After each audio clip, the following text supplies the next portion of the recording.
Hello, welcome back to my channel. This is Stasia Bliss. Today I wanted to talk about where you can find in your astrology chart the most information about your Kundalini and how to support yourself. So I'm grateful that you're here. I'm Stasia. We talk about life force energy. Kundalini is my jam. So all my videos here are going to be supporting you on how to take care of and manage your life force energy. So I hope that you will browse the channel. There's lots of different meditations and yogic things that you can do. I tune in at the different times of the calendar that are specifically Kundalini, hotspots for the collective. So I like to put that in there. I've got some acupressure videos because those can be really super helpful for moving the energy in your body. Just bringing in all kinds of things to support you. Today, I want to hone in on your astrology chart and the fifth house. So if you have access to your astrology chart and you can look at your fifth house, and if you don't, you can go to astro.com and put in your birth information and it will show you your chart.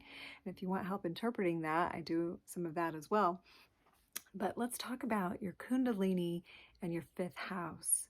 So your fifth house is naturally ruled by Leo and the sun.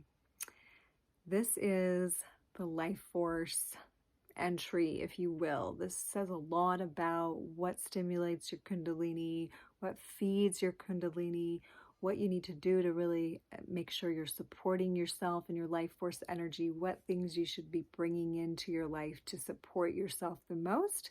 So for myself, I have two rulers of the fifth house. I have both Virgo and Libra. So I also have Pluto there. So Pluto in Libra in the fifth house for me is the process of transforming and dying and being reborn again and again. This is multiple lifetimes of Kundalini for me, and it is about bringing into balance. So Libra is harmonizing. Libra is finding ways to do that. That's where my whole life's work has been. Libra is also our relationships. So relationship and relating with people is where Libra is talking about also. And Virgo is the ruler of the sixth house. Libra is the ruler of the seventh house. So Virgo is also health and work routines and so forth. So I do find that my life force is most supported by looking at my personal health. And of course, this is true for everyone, but it's especially true for that rulership of the fifth house. So health and relationships to me is my focus, and that's where I do a lot of teaching from as well, is how to look at the life force energy in your relationships, how to look at the life force energy in your health. So not only is that a place where I get mine from, but that's also where I understand it from and where I can best serve from. So if you need help looking at that, let me know. But your birth chart really does say a lot about how you manage energy and where you were coming from before, where you're going to, where you're juggling the energy now. It's very much related to your Kundalini and why the ancients and the sages would actually note through various internal practices what was going on with the cosmos, that we are the micro of the macro. I also find it interesting that the fifth house also rules children and creativity. So as you'll see, like, this is where your creativity is going to blossom the most, and this is where like children is one use for our life force energy, right? That orgasmic sexual energy can create babies or can create projects. And that is our Kundalini. That is our life force. Creativity in your chart, it might say, like, when you're wondering how to manage this life force, what can you be creative in? So for me, for Virgo, for Libra, what can I be creative in to help balance my life force energy or work with that dynamic? Sometimes we just feel so much energy, we don't know what to do with. And that's why I got into like cooking meals and like food and, like I'm like a master chef. Like that's part of me having that life force energy directed into that house and like being very creative with food and health and routines. And And then also like the relationship thing. I've done a lot of like relationship work. Written some relationship books. I love to do Kundalini yoga for relationship and help people transform their relationship. And that's shown up right in my chart.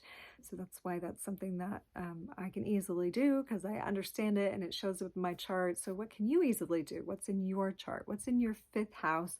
Who's the ruler? Remember, if we go through, if Aries is the ruler, the first sign of the zodiac, Aries is a fire sign. Aries initiates. Your life force energy is initiatory. You can help move people through initiations. You yourself are going through initiations. It's the warrior sign. It's ruled by Mars. Mars is also a body sign. Okay, so when you have Aries ruling that, Aries also likes the sun. The sun is at home in Aries, feels exalted there. So we have also a strong energy of, I get life force energy when I'm using my warrior nature. My life force energy shows up maybe in fighting, but also in passion. Anything you're passionate about, you're going to really feel that flow of your Kundalini. If you have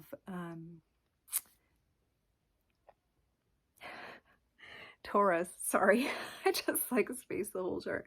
So Taurus there is a very home-based sign, very earthy, sometimes stubborn.